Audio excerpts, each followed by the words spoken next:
Arsenal e Comércio começa agora. Eu queria lembrar uma frase bem antiga. As novas gerações não vão talvez nem saber o que é. Ela dizia o seguinte: evitem as brigas, procurem buscar a solução para a incompatibilidade e a indisposição.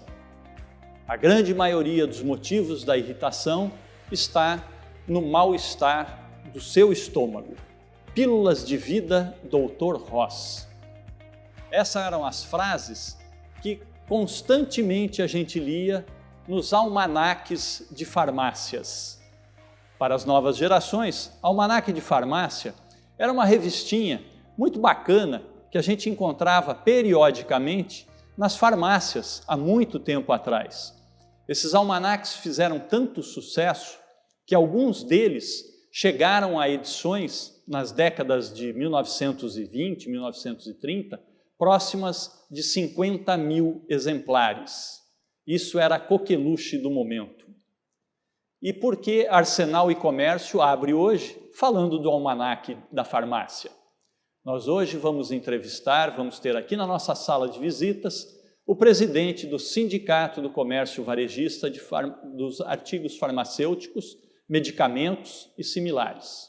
É o presidente do Sincofarma, Hamilton Domingos Teixeira. Hamilton, boa noite. As câmeras estão à sua disposição para você falar um pouquinho de você e, principalmente, já vamos abrir esquentando as máquinas aí e você conta também, além do Hamilton, que chegou ao Mato Grosso, vindo lá do Paraná e tudo mais, como é também sobreviver nesse mercado aonde o seu maior concorrente está entre as 250 maiores empresas de varejo do mundo. Boa noite, Sato. Boa noite aos telespectadores. A história e a paixão por farmácia começou no Paraná.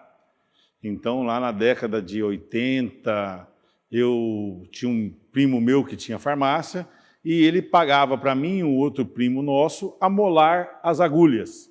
Porque naquela época todo mundo fazia injeções com a mesma agulha, seguindo os processos de desinfecção e esterilização. Era aqueles estojinhos onde você tinha seringas de vidro, amolavam as agulhas, fazia uma injeção num paciente, iria lavar, com o tempo essa perdia o corte, você tinha que amolar na pedra, lavar e fazer a esterilização. Então, dessa década surgiu uma preocupação com a saúde. Então, eu já gostei de farmácia naquela época, né? Aí concluí os meus estudos vindo do Paraná para cá em 1990, concluí a faculdade em 94 e comecei a atuar junto ao hospital e farmácias no estado do Mato Grosso. Trabalhei numa farmácia na Várzea Grande por 10 anos e depois dei o insight de montar o nosso estabelecimento. Perfeito, muito bacana. Esse é Hamilton Domingos Teixeira, presidente do Sincofarma. Nós hoje, além de todas essas histórias, nós vamos conversar sobre o mercado farmacêutico em si. O que cerca esse mercado, as opções de trabalho nesse mercado e a necessidade de se entender profundamente sobre comércio. Não apenas sobre saúde, sobre medicamentos, mas também sobre comércio, porque é um setor extremamente especializado, dedicado e múltiplo de ofertas.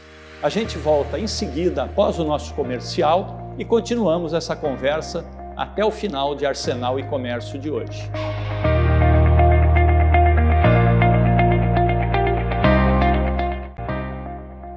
Arsenal e Comércio está de volta e agora começa a esquentar a nossa conversa com Hamilton Domingos Teixeira, presidente do Sincofarma.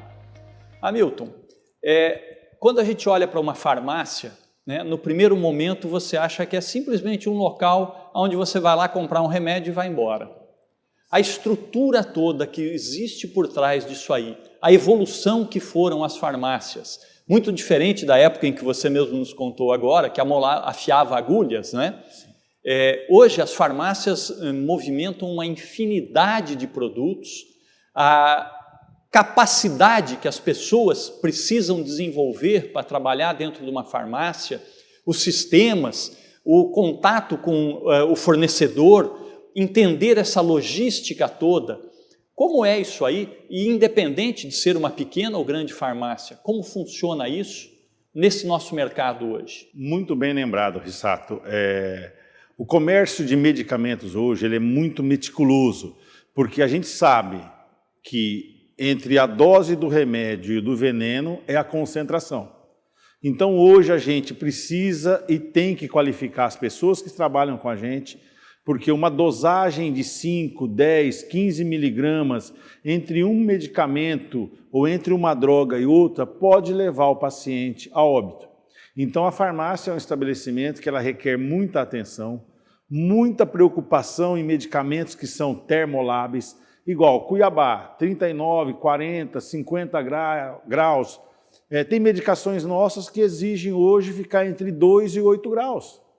Então isso incorre muito em atenção, em treinamento com os colaboradores, em ele estar sabendo o que está dispensando. Nós temos várias medicações que são suspensão, e uma suspensão a gente tem que agitar para poder fazer o uso.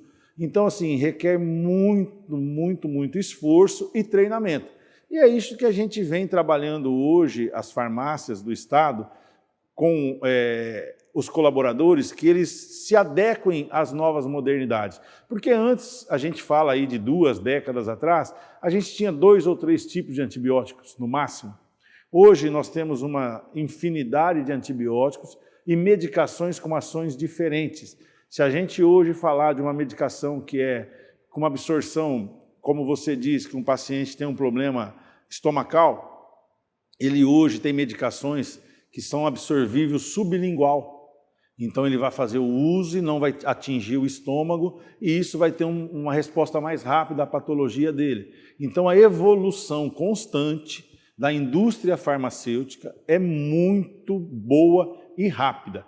Com isso, ofere curas mais rápidas, terapias com menos tempo, e o paciente hoje está aí, Rissato, vivendo 80, 90, 85 anos, que é o que não existia há 2 décadas atrás.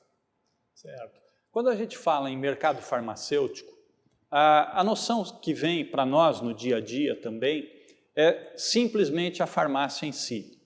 O mercado farmacêutico é algo muito maior, né? Nós temos aí a Câmara de Regulação do Mercado de Medicamentos, nós temos a indústria farmacêutica e as drogarias e farmácias também, que são coisas distintas, né? E as pessoas nem sempre percebem isso.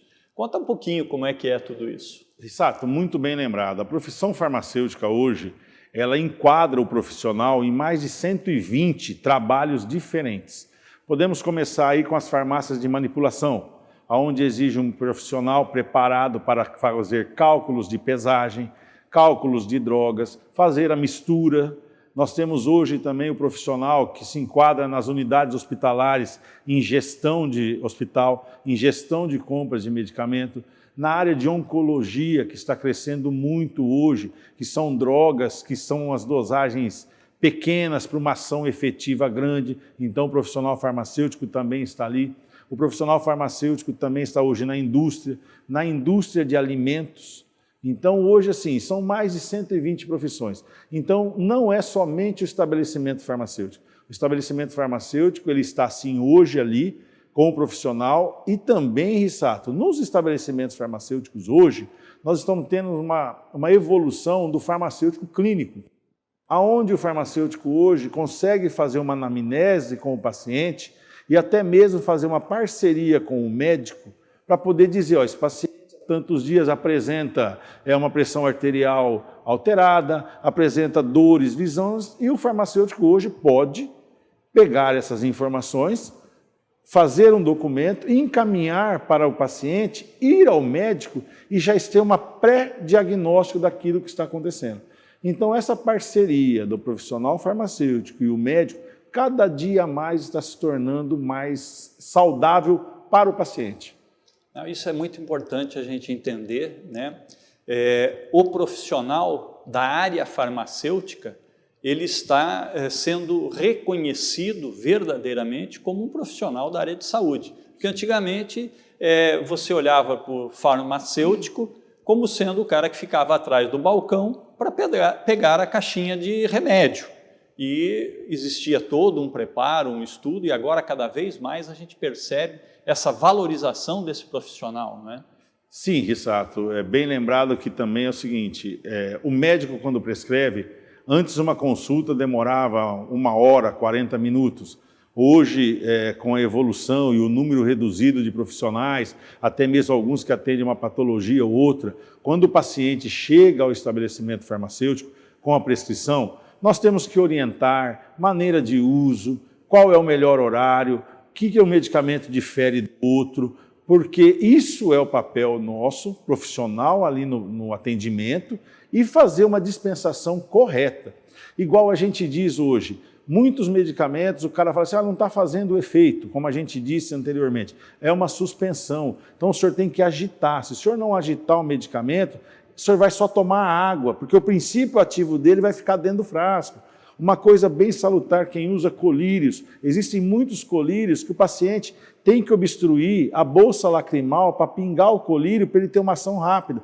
Porque o organismo nosso ele é tão inteligente que quando a gente vai verter um colírio no olho, pingou, já sai uma lágrima para poder limpar ali, porque é um corpo estranho.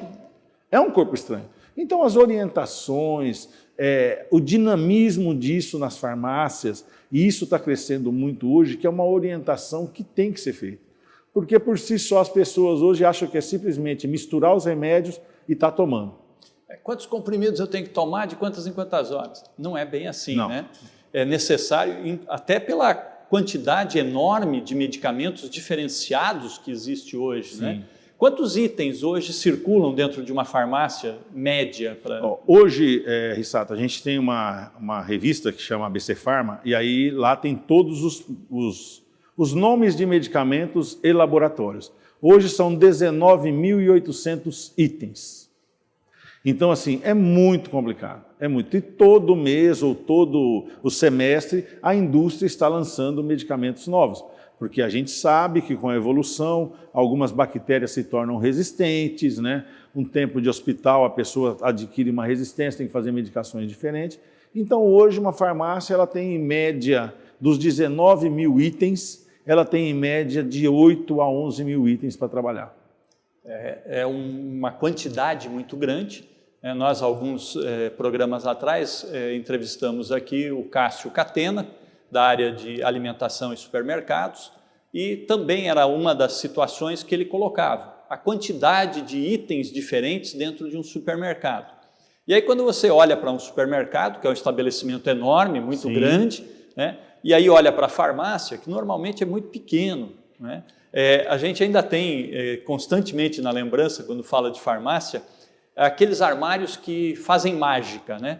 Porque é coisa só de farmácia. Tá? O farmacêutico vai lá, ele puxa a gaveta, parece que era só parede, mas a gaveta não termina nunca, ela vem 2, 3 metros para fora. Sim. E a quantidade de medicamentos que tem lá dentro. Então esses profissionais, além de conhecer muito bem as questões de saúde, são bons profissionais na área de logística também. Sim, a área de logística para sentir ali o mercado, os tempos sazonais, mais seco, medicamentos para asma, bronquite, regiões onde tem um índice maior de queimadas, que se usam mais medicamentos para esse tipo.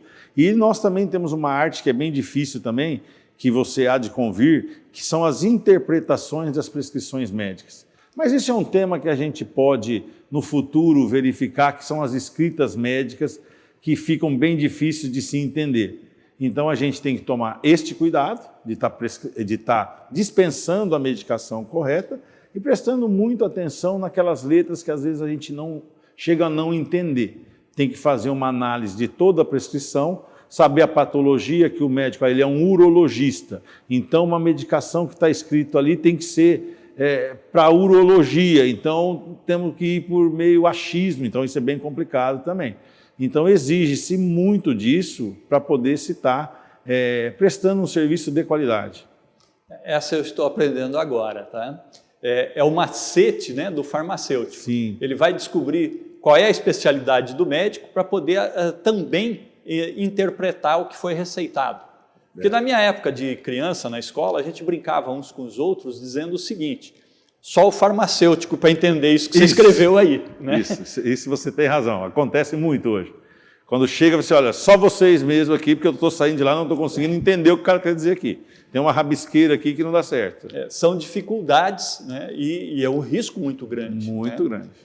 Falando um pouquinho mais da evolução, porque hoje com a informática, vamos dizer assim, dentro dos consultórios, a grande maioria das receitas vem já impressa, né? Sim. Mas a evolução como um todo atingiu principalmente a indústria farmacêutica nos últimos anos. É isso que a gente tem observado, ela tem evoluído muito e no Brasil, então, isso é fantástico. Parece que as indústrias vislumbraram um grande mercado aqui no Brasil. Isso é verdade? Isso tem acontecido? Sim, Rissato. A indústria que a gente, no estabelecimento farmacêutico, era voltado apenas para dores, para doenças, ela evoluiu muito na área de estética e na área de vitaminas e suplementos que com isso melhoram a nutricionalidade do paciente.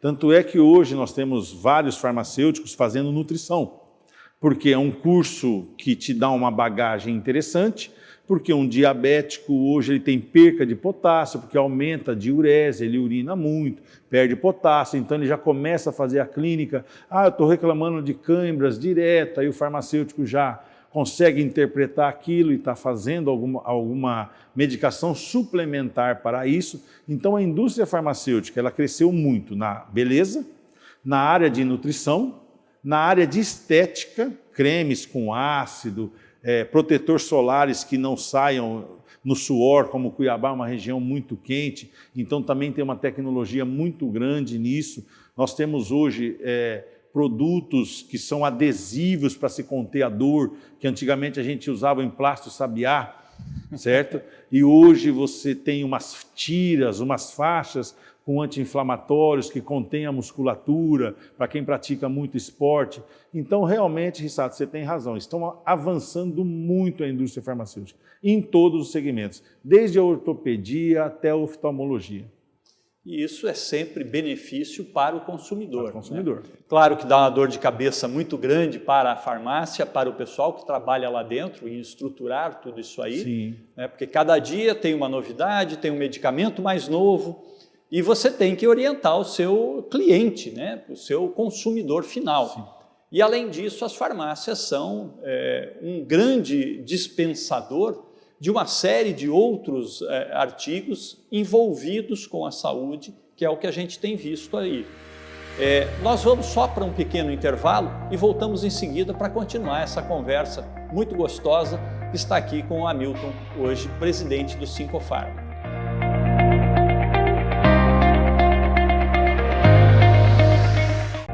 Arsenal e Comércio está de volta. Hoje, na sala de visitas do Arsenal, a gente recebe Hamilton Domingos Teixeira, presidente do Sincofarma. Falamos já um pouquinho sobre o mercado em si, como acontece, o que evoluiu as farmácias, como elas vêm acontecendo, vêm se fazendo nesse mercado cheio de inovação, de tecnologia, estão se adaptando com os seus profissionais para atender melhor ao cliente da saúde. Hamilton, além de toda essa inovação, de toda essa evolução, a gente falou também com relação à indústria farmacêutica, que no mundo todo tem se desenvolvido muito, tem crescido muito e tem olhado para o Brasil, pelo menos nos últimos 15 anos, com um pouco mais de apetite.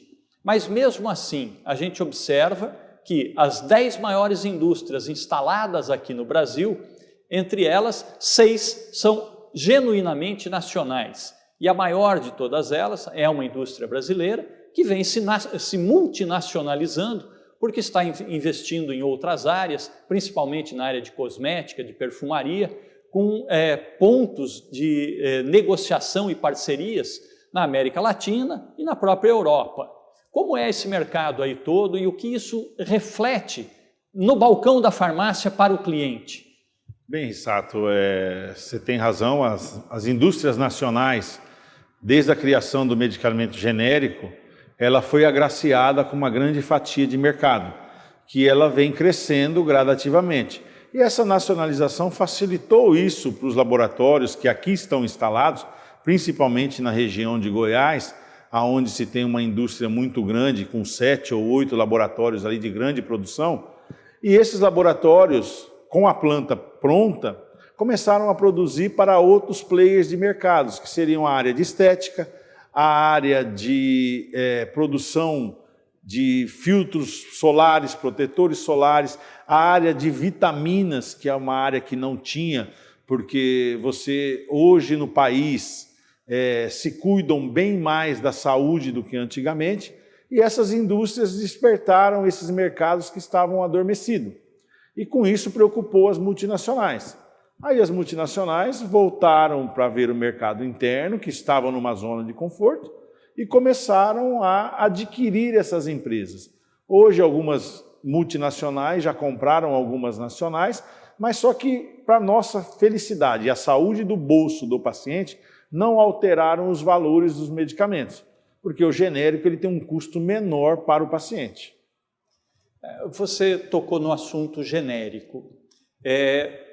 A gente tem aí sempre uma sensação, no início principalmente foi assim, né? E hoje eu queria saber de quem está à frente da farmácia, quem está ali no balcão, no dia a dia, convivendo com os clientes, como tem sido a aceitação e o entendimento da população em relação ao genérico. Porque a gente sabe que no início a pessoa olhava e dizia, não, mas esse não é o remédio que o doutor receitou, ou esse remédio não deve ser tão bom quanto aquele outro de marca e tal. Como é isso? Hoje ainda existe? Isso custa mais caro para a população? Como é que é? Exato, isso é até meio cômico de se dizer, né? Com o advento do genérico, e no país a gente teve que se criar identificações com as legislações nossas, o G tem que ser 50% da caixa, tal. Então isso que se criou e hoje se cria muito problema, porque ainda nós temos muitos pacientes na loja que querem aquela caixa de um remédio que é desse jeito, da cor tal, com o nome tal. E com o genérico, ele vem com o princípio ativo, ele dificultou muito a aceitação. Antes a gente iniciou aí, logo que o genérico veio, em torno de 8% a 9% de venda. Hoje ele está crescendo, chegando na casa de 35% a 38% de venda. Mas esse é um problema também, Rissato, não só com os genéricos. Muitas indústrias acabam comprando outros laboratórios e o marketing, que é uma coisa muito forte, ele vem e muda a cor da caixa, a alteração para o período tal, o remédio para cólica hoje ele tem que parecer com uma mulher com uma dor no abdômen, aí daí um mês já não tem mais, que aquele que serve para cólica serve para várias coisas. Então se muda muito isso. Então assim, as pessoas elas têm que estar mais tranquilas e mais abertas a aceitar e se permitir isso aí. Nós temos bastante dificuldades ainda. Mas o prescritor hoje, que é o médico, o cirurgião dentista, o prescritor em geral da área de saúde, ele tem que colaborar com a farmácia e fazer com que o paciente possa ter essa opção. E realmente o custo é bem menor para o paciente. Perfeito. Nessa mesma situação, nesse mesmo contexto, eu acho que agora a gente muda um pouquinho o foco e vamos falar um pouco do sindicato em si, tá? Como é ser presidente do Sincofarma aqui no Mato Grosso, participar de reuniões e de atividades com todos os sindicatos de farmácias do Brasil, num mercado onde a confiança e a credibilidade é algo essencial, tem que ser desenvolvido para com o cliente, como você falou agora, porque o cara chega na sua farmácia para comprar um remédio. Você diz, olha, eu tenho esse outro aqui, que é exatamente o mesmo princípio ativo, mas não é o mesmo nome que você está acostumado. Ou vocês desenvolvem uma grande credibilidade para com o cliente, né? Ou isso não acontece. E como é fazer parte de um sindicato que tem que enfrentar essa batalha? É um sindicato que, ao mesmo tempo que está em defesa de todos os profissionais e de todos os empresários desse comércio, também enfrenta, por outro lado, um outro grande desafio, que é a quantidade de empresários atuando. Nós falamos hoje em mais de 90 mil pontos de venda de farmacêuticos, né? De medicamentos farmacêuticos, tá, no país. Sem contar as farmácias clínicas e outras composições, vamos dizer assim, como as farmácias de manipulação, que aí passam de 110, 115 mil pontos de venda. Como é um sindicato agindo nesse meio, com todos esses interesses que circulam em volta, como é ser presidente dessa confusão toda? Exato, é até bem assim interessante. A gente congrega hoje no estado do Mato Grosso 2.120 farmácias. É um mercado muito competitivo e a gente tem que estar sempre atualizado com os associados, porque você mesmo disse no início, são grandes conglomerados. A gente hoje está enfrentando um grande concorrente nosso, que é a venda online, que a gente não tinha isso. Você vê, hoje o estado é invadido por e-commerce, por players fortes no mercado que vêm, constroem, fazem aquele monstro de estabelecimento e vão atendendo. E a gente sempre tenta tranquilizar o nosso associado, que nós precisamos ter treinamento, treinamento e treinamento dentro das lojas. Porque o paciente nosso, aquela farmácia de bairro, ela nunca vai deixar de existir. Porque por mais que o bairro ele cresça ou ele crie oportunidades, a dificuldade em um grande estabelecimento de você falar com o dono ou de você tirar uma dúvida, ela é muito maior. E principalmente na área de medicamentos. A área de medicamentos a gente precisa dar atenção. Tanto é que muitas lojas associadas nossas hoje estão trazendo para dentro a farmácia clínica, um espaço separado, reservado, para atender aqueles pacientes que necessitam de orientação. Então isso nós estamos agregando. E outros, enquanto um agregam o preço, aquela apelação para o preço, apelação por layout de loja, tirando medicamentos, tornando ela tem até medicamento dentro de uma loja dessa, tal, que às vezes acontece isso, se empolgam tantos com a conveniência que esquecem do medicamento, se tornam aqueles drugstore americanos, mas só que lá é uma outra conotação. O espaço de farmácia ele é bem mais tranquilo e todo mundo, ou quase todo mundo fora, tem acesso à saúde. Ao passo que no Brasil ainda, muita gente mesmo, eu falo e digo aos colegas nossos com lojas menores, invistam nos seus profissionais farmacêuticos, porque ainda a primeira consulta de muita gente é na farmácia.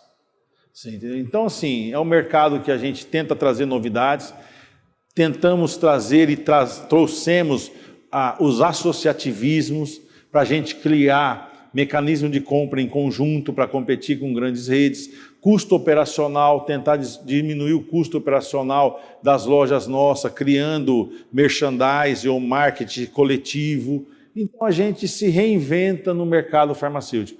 E é um mercado, Rissato, que ele só tende a aumentar, porque conforme a população brasileira ela vai envelhecer vai ter mais idade, vai ter um envelhecimento com mais qualidade, a busca por medicamentos e vitaminas e produtos que melhoram a estética, que melhoram as rugas, que melhoram, não vão produzir cortisol mais para ficar com raiva, e sim endorfina para felicidade. É um crescimento bem assim grande. É algo que a gente tem observado realmente, né? É uma tendência mundial e aqui no Brasil mais ainda a gente tem visto isso.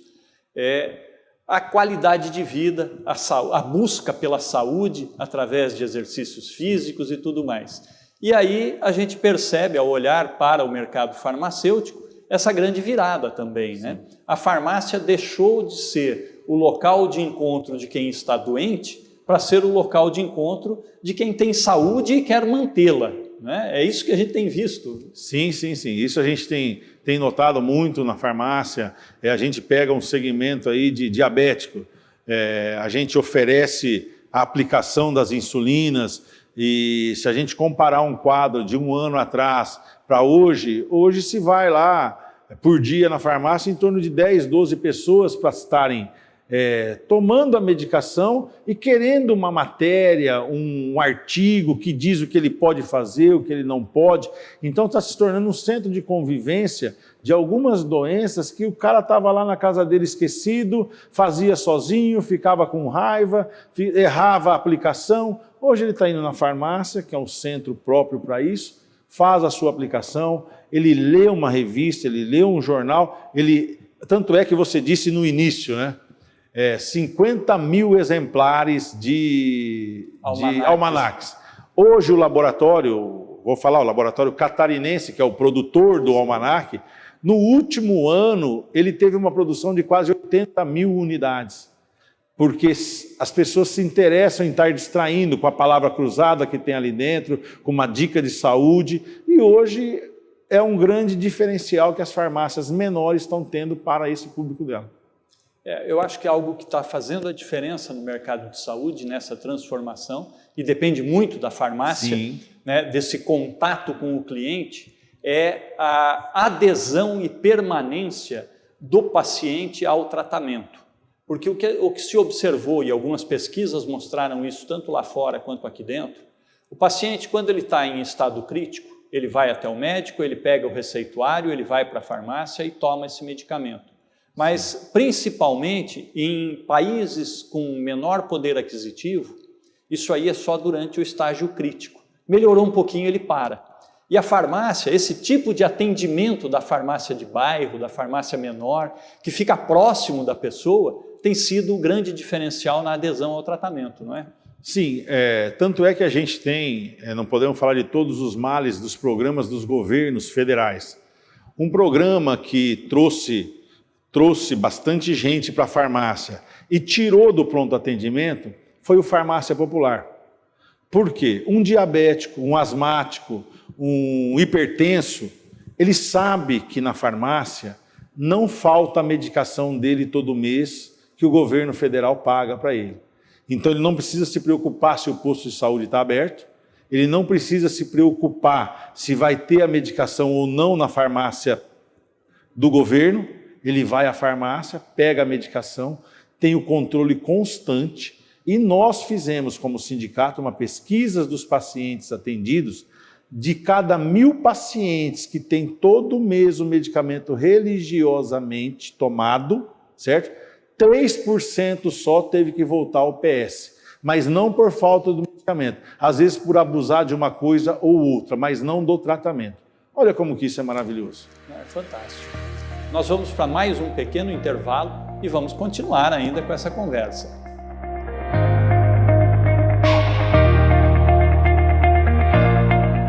Volta para você agora, Arsenal e Comércio, com Hamilton Domingos Teixeira, presidente do Sincofarma. Nós falamos um pouquinho das farmácias, de como é uma farmácia, falamos dos antigos almanaques de farmácia e falamos também no último bloco sobre o sindicato, sobre as ações do sindicato no desenvolvimento das pessoas que trabalham na farmácia e principalmente no papel da farmácia em relação ao seu cliente, na conscientização desse cliente para se manter no tratamento até que ele esteja 100% recuperado e não simplesmente para ele tomar um remédio enquanto está doendo, porque só a dor não quer dizer que já foi curado, né? O passar a dor não quer dizer que está curado. Isso depende muito mais da farmácia do que do médico, né? Esse relacionamento de confiança. E é isso que a gente tratou um pouquinho. E agora a gente volta a falar, você falou bastante dos genéricos, da questão dos genéricos e dos preços. Agora eu queria conversar um pouco ainda sobre todo esse mercado e a dificuldade que as grandes redes e os pequenos. Como é que os pequenos têm sobrevivido? Porque você falou do mercado digital. O mercado digital, o mundo digital, vamos dizer assim, a compra online, está muito mais afeita à grande rede do que ao pequeno. O pequeno consegue entrar também no mundo digital? Ou ele dá algum jeito de trabalhar assim, de fazer a entrega ponto a ponto? Como é que é isso?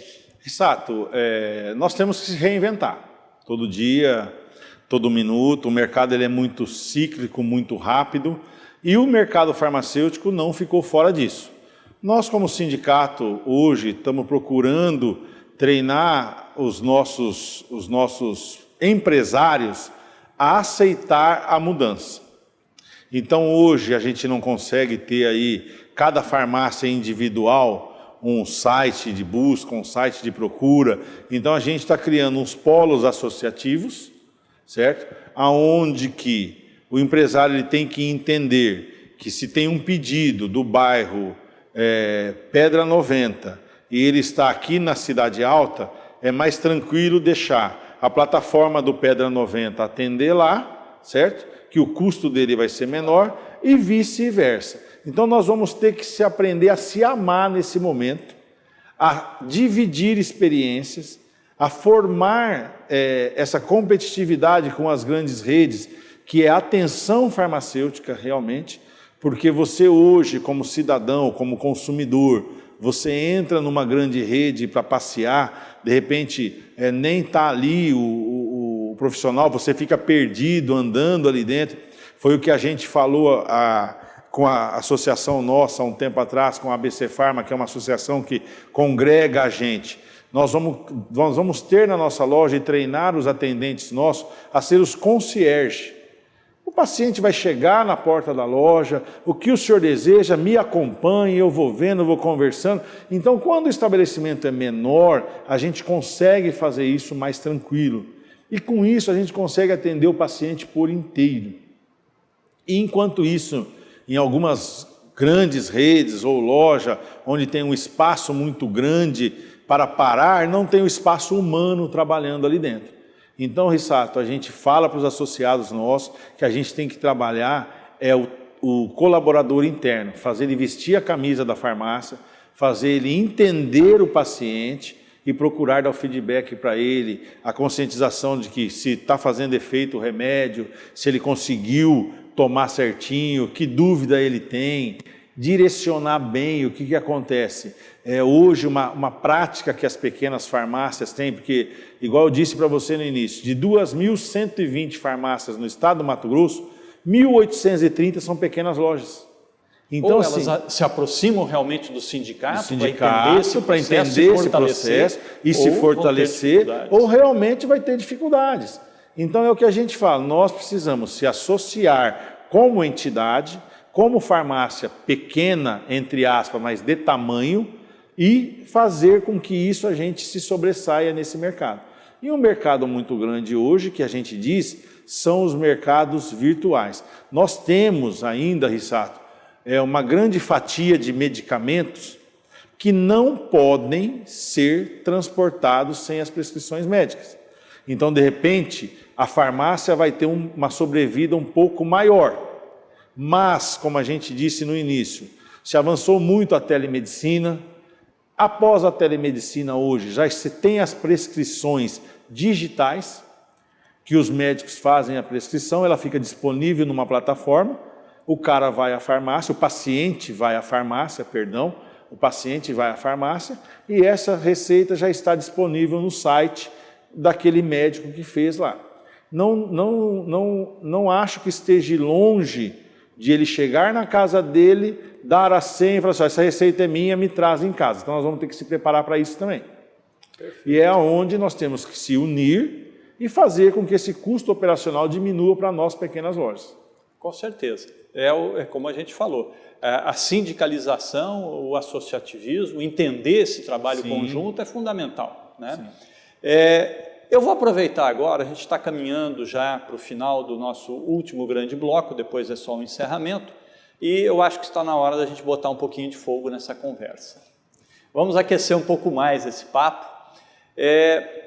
Você tem falado das farmácias, uma ou outra que acabou até distorcendo um pouquinho a visão, virou uma loja de conveniência mais do que farmácia, e a gente tem sido alertado aí para um problema em relação às farmácias nos últimos tempos, que é uma tendência que pode ou não vir a acontecer, mas vai depender de legislação e tudo mais, dos supermercados passarem a vender alguns produtos que hoje seriam exclusivos de farmácia.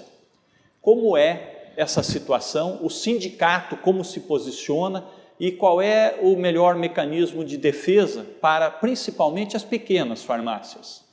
Rissato, nós tivemos um test drive relacionado a mais ou menos isso aí, nessa pandemia, que foi assim, nós tínhamos alguns produtos exclusivos de farmácia, como o álcool gel, a máscara, a luva, certo? Alguns produtos internos ali que tinha e a demanda foi muito grande, certo? Nós, estabelecimentos de farmácia, não conseguimos atender todo mundo, até mesmo porque a indústria não conseguiu produzir. E essa conversa já não é de hoje, ela vem vindo há muito tempo, a Anvisa segurando, porque igual a gente diz, a dose do medicamento para fazer efeito com a dose do medicamento para matar, ela é apenas a quantidade ali. Então assim, o mercado, ele está buscando, e a indústria também não é uma grande... eu não vou dizer que ela não vai impedir isso, porque para ela, quanto mais ponto de venda tiver, melhor. Não podemos tapar o sol com a peneira, porque realmente ela precisa de números. E são os MIPs, os medicamentos isentos de prescrição, que tem alguns medicamentos que em vários lugares no mundo ele está disponível ali. A gente vai na Europa, está lá no posto de gasolina, tem uma medicação lá que ele pode comprar. Hoje nós temos nos Estados Unidos máquinas que têm alguns tipos de medicamentos. Você coloca lá $1, $2, você tira aquela medicação que você precisa. Eu não vejo que isso é um mercado muito longe de acontecer. Por isso que eu digo que nós, estabelecimentos farmacêuticos, temos que manter a conduta, a ética de tratar bem o nosso paciente. Porque se ele não sentir necessidade de estar buscando um remédio fora do player que é a farmácia, a gente já viu esse mercado. O pessoal já comprou, já tem algumas medicações que estão dispostas em prateleiras.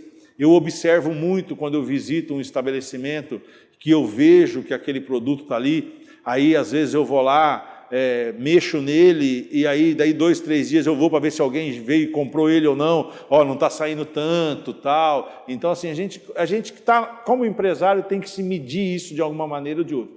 Então assim, a tendência é essa, de repente a indústria enxerga que é melhor ter mais pontos de venda para vender um medicamento isento de prescrição, mas a Anvisa ainda no país ela é muito rigorosa. Certo? Então ela exige muito, porque, como a gente diz, um simples analgésico pode não fazer mal para uma pessoa. Ao passo que ela tem 100 mil estabelecimentos farmacêuticos, vamos reduzir aí um pouco aí para 55, tirando manipulação outra.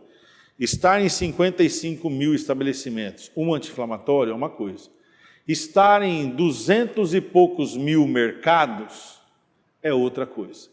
Então, isso pode acarretar intoxicação por medicamento, isso pode causar problemas graves de intoxicação, de saúde. Então, a Anvisa ela vem cuidando disso bem devagarzinho, analisando, escutando os segmentos, né?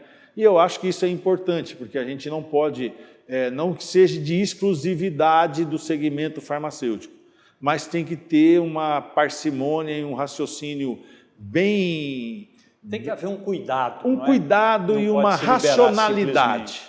O uso racional do medicamento, ele se faz necessário num país de terceiro mundo, que a gente, infelizmente, onde a gente tem muito mais pacientes de diarreia, se vende muito mais remédio para dormir do que para verminose. E não temos 30% de saneamento básico no país. Isso agora você imagina isso... posto em qualquer lugar.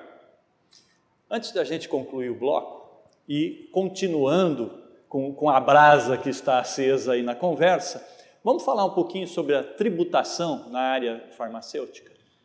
Rissato, esse é um grande problema também, que a gente espera que esse governo aí está caminhando para isso, para tentar desburocratizar. A gente vê aí o segmento de combustível, vender o álcool direto para o posto para acabar com o atravessador, realmente diminuir o tributo.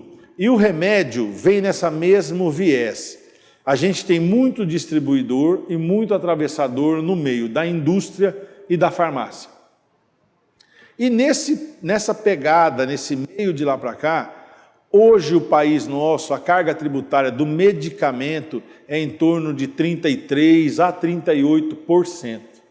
Então é muito caro para um país onde nós temos patologias básicas de um antihipertensivo, de uma diabetes, de uma verminose, de gente morrendo por desnutrição, que uma vitamina poderia ser mais barata ou não, você entendeu? Então assim, precisa mexer nessa, como se diz, precisamos atiçar essa brasa e jogar para os nossos deputados a nível federal, a olharem isso para ver que realmente uma tributação cara em medicamento, isso quer dizer o quê? Não acesso ao tratamento.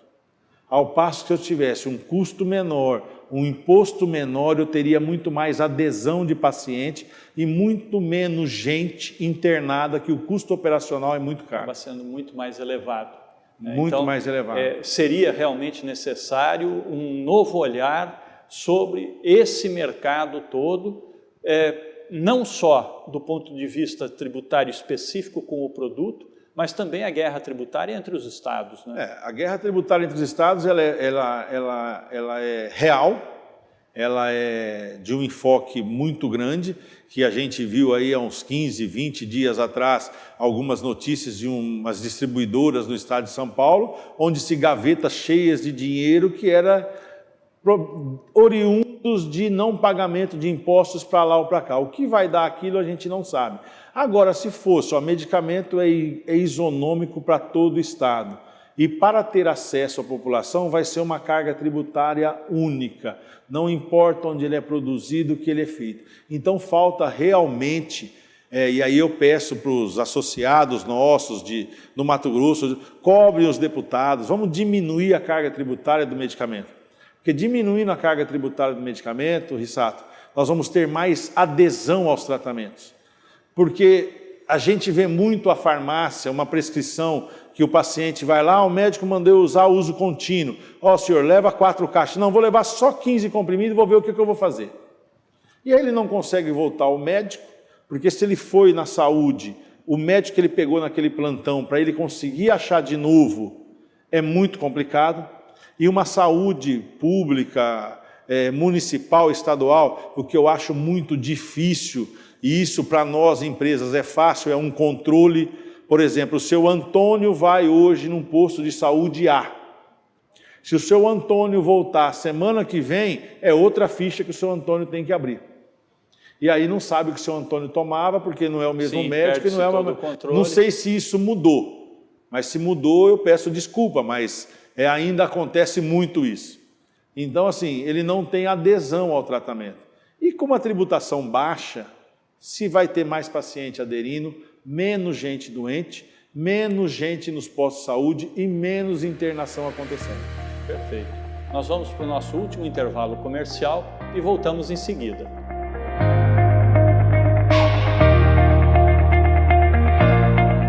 Arsenal e Comércio volta para o seu último bloco para as considerações finais e as despedidas de praxe. Nós falamos hoje com Hamilton Domingos Teixeira, presidente do Sincofarma. Discutimos todas as situações do novo mercado farmacêutico, a evolução dentro e fora das farmácias, o atendimento ao cliente e, principalmente, o papel do sindicato junto ao pequeno e médio empresário.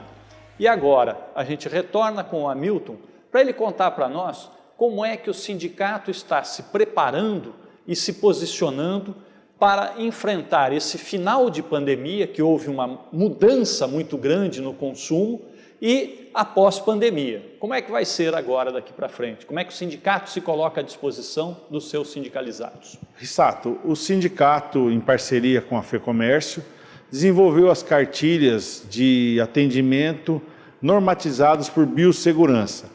Então a gente está preocupado principalmente com os colaboradores e os pacientes que vão à farmácia e vamos tratar esse momento pós-pandemia sempre com atenção, sempre protegendo os nossos clientes e os nossos colaboradores. Porque essa pandemia, ela teve uma baixa agora, mas nós não podemos nos descuidar, até mesmo porque a vacina não é para esse ano, é para o ano que vem. Então temos que nos proteger, usar a máscara, manter o distanciamento social, e trabalhar bem a atenção dos nossos colaboradores e os clientes para podermos ter uma vida mais tranquila daqui para frente. Perfeito, Hamilton. Para nós da Federação do Comércio, do SESC, que é um programa em parceria com a TV+, foi uma grande honra ter aqui o presidente do Sindicato das Farmácias aqui do Estado, falou para nós um pouquinho dessa situação toda nova e principalmente contou sobre as medidas que o sindicato está tomando e as posições do sindicato para apoiar o empresário, pois farmácia não é um lugar apenas para você ir buscar a cura enquanto está doendo. Você vai à farmácia para buscar mais saúde. Não é isso, Hamilton? Sim, Rissato, bem lembrado. Farmácia, ela tem o medicamento para a cura, o medicamento para a alegria e o medicamento para a vitalidade. Perfeito. As câmeras ficam à sua disposição, então, para o seu boa noite e a gente agradece mais uma vez a presença do Hamilton Teixeira aqui conosco. Rissato, eu agradeço a você, diretor do SESC, agradeço ao presidente José Venceslau Júnior pela oportunidade de ter criado junto com você esse quadro muito importante e dando oportunidade para os empresários e os sindicatos estarem falando sobre as entidades. Muito obrigado e meu boa noite. Nosso boa noite a todos os telespectadores e voltamos semana que vem com mais um programa Arsenal e Comércio às 9h15 da noite. Até lá!